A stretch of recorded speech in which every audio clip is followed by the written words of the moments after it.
स्वागत है।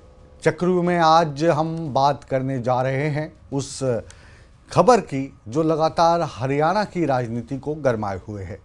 जी हाँ, बिल्कुल ठीक समझ रहे हैं आप। आज हम चक्रव्यूह में हरियाणा विधानसभा में विपक्ष का नेता कौन होगा ये जानने की कोशिश करेंगे। हम आपको ये भी बताएंगे कि ये जो विपक्ष का नेता अभी तक नहीं चुना गया है, इसके अंदर राज की बात क्या है। आप जानते हैं हरियाणा विधानसभा चुनाव हुए करीब 20 दिन बीत चुके हैं। नतीजों की घोषणा 18 दिन पहले हो चुकी है। नई सरकार के शपथ ग्रहण को भी एक हफ्ता बीत चुका है। मंत्रियों के विभागों का बंटवारा भी हो गया है। कई मंत्री अपने अपने एक्शन मोड में नए नए डायरेक्शन देकर सुर्खियां भी बटोर रहे हैं। नई सरकार ने चुनावी वायदों के मुताबिक 24,000 नई नौकरियां भी दे दी है। सरकारी अस्पतालों में फ्री डायलिसिस शुरू करवा दिया है। 3% महंगाई भत्ता देकर कर्मचारियों को दिवाली का गिफ्ट भी सरकार ने दे दिया है।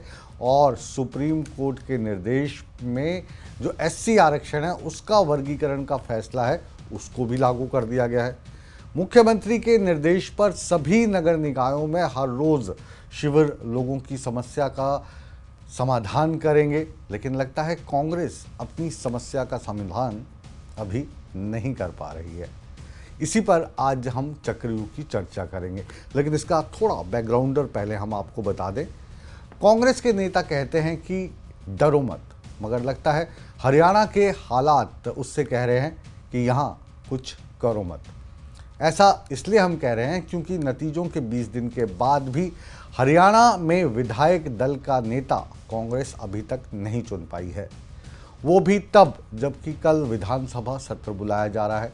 यहाँ पे नवनिर्वाचित विधायक पद और गोपनीयता की शपथ लेंगे, मगर नेता विपक्ष के पद पर कौन बैठेगा इसकी गोपनीयता कांग्रेस अभी तक बना के रखी हुई है।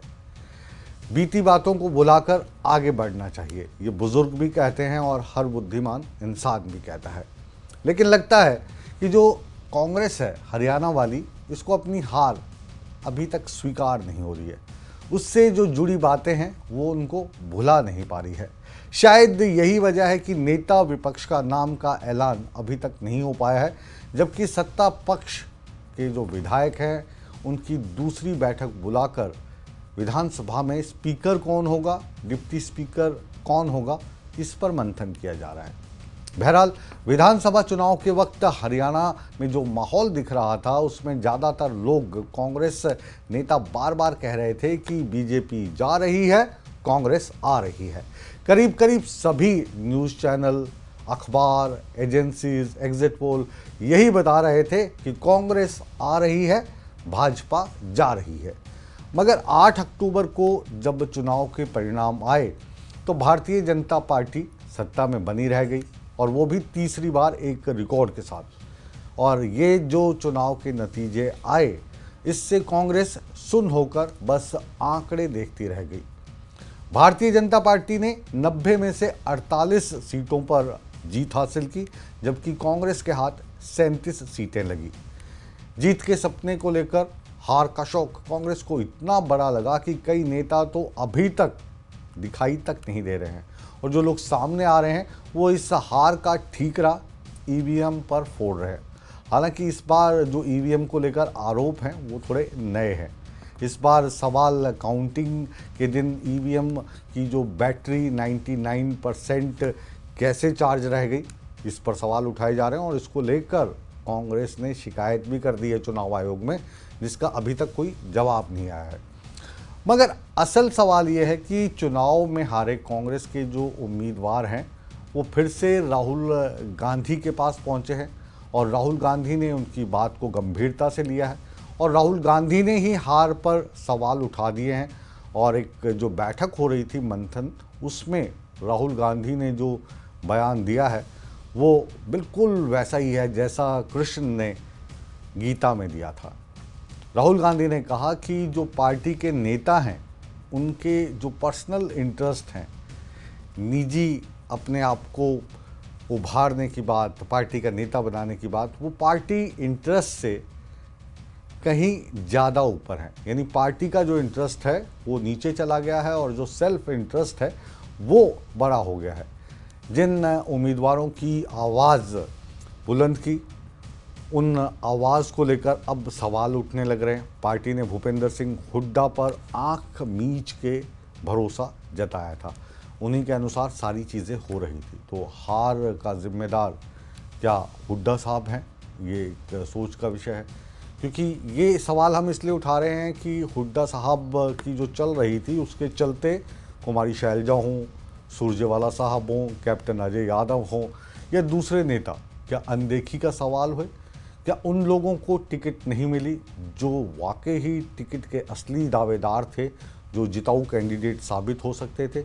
यहाँ पर हुड्डा साहब का जो व्यक्तित्व है, उनका जो ऑरा है और पार्टी में जो उनका स्थान है, क्या उसका फ़ायदा मिला और कांग्रेस को हार का मुंह देखना पड़ा?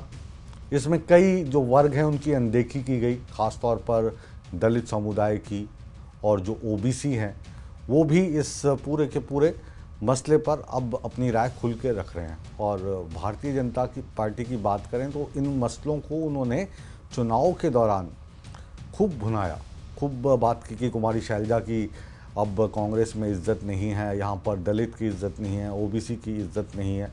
तो तब कांग्रेस इन चीज़ों को ज़्यादा सीरियसली नहीं ले रही थी और जो जाट समुदाय के लोग हैं, उनके जो वोटर्स हैं, उनको शायद संगठित करने में लगी रही। और भाजपा भी शायद यही चाहती थी, क्योंकि अगर वोट पोलराइजेशन होगा तो उसका फ़ायदा जैसे पिछली 2 विधानसभा में भाजपा को हुआ था, इस बार भी होगा और वो हो भी गया। कांग्रेस में इस चुनाव की हार के बाद बड़ा फेरबदल होगा, ऐसे कयास लगाए जा रहे हैं। माना जा रहा है कि कांग्रेस के प्रदेश अध्यक्ष बदले जाएंगे, प्रभारी हटाए जाएंगे, नेता प्रतिपक्ष के पद पर किसको बिठाया जाए, इस पर भी मंथन चल रहा है। हालांकि भूपेंद्र सिंह हुड्डा का जो कद है, इस पर मंथन होना चाहिए या नहीं होना चाहिए, ये सवाल है। क्योंकि 18 अक्टूबर को चंडीगढ़ में एक विधायक दल की बैठक बुलाई गई थी और इसमें जो खेमेबाजी देखने को मिली वो भी आप सबके सामने आई। 18 तारीख को जो बैठक बुलाई गई उसमें कांग्रेस लेजिस्लेटिव पार्टी का जो रिप्रेजेंटेटिव है, जो विधानसभा में पूरी कांग्रेस पार्टी का नेतृत्व करेगा, विपक्ष का नेता होगा, उस पर मंथन हो रहा था। और इसको लेकर भूपेंद्र सिंह हुड्डा को सबसे बड़ा दावेदार माना जा रहा है। लेकिन 6 विधायक ऐसे थे जो इससे इत्तेफाक नहीं रखते थे और मीटिंग ख़त्म होने से पहले ही चले गए। इन विधायकों का जो झुकाव है वो कुमारी शैलजा की तरफ ज़्यादा बताया जा रहा है। लेकिन बैठक में दावा किया गया कि जो यहाँ पर आम सहमति बन गई है और मल्लिकार्जुन को एक सिंगल लाइन का प्रस्ताव भेज दिया गया है कि आप जो फैसला करेंगे वही आखिरी होगा। लेकिन इसमें अंदर की कहानी एक और है। इस बैठक से 2 दिन पहले 37 में से 32 विधायक हुड्डा साहब के घर पहुँचते हैं, वहाँ पर चाय नाश्ता करते हैं। तो वहाँ पे वो चाय पीने के लिए तो नहीं आए होंगे, ये तो आप भी जानते हैं और राजनीति से जुड़े लोग हैं वो भी जानते हैं। और इसी का नतीजा है कि 18 अक्टूबर को चंडीगढ़ में जो कांग्रेस विधायक के दल की बैठक हुई, उसमें भले ही अजय माकन रहे हों, भले ही अशोक गहलोत रहे हों, भले ही प्रताप सिंह बाजवा रहे हों, भले ही टीएस सिंह देव उसमें शामिल हों, इन नेताओं को एक एक विधायक के साथ मिलना था, मिले भी। लेकिन नेता कौन होगा इसको लेकर अभी तक कांग्रेस चुप्पी साधे हुई है, कांग्रेस की हाईकमान चुप्पी साधे हुई है। तो आज इन्हीं तमाम मसलों पर हम बातचीत करेंगे कि अभी तक कांग्रेस को अध्यक्ष क्यों नहीं मिल पाया है, और भारतीय जनता पार्टी से भी जानेंगे कि आपके जहन में जो विधानसभा अध्यक्ष है या जो विधानसभा के उपाध्यक्ष होंगे, उनको लेकर कौन से नाम चल रहे हैं।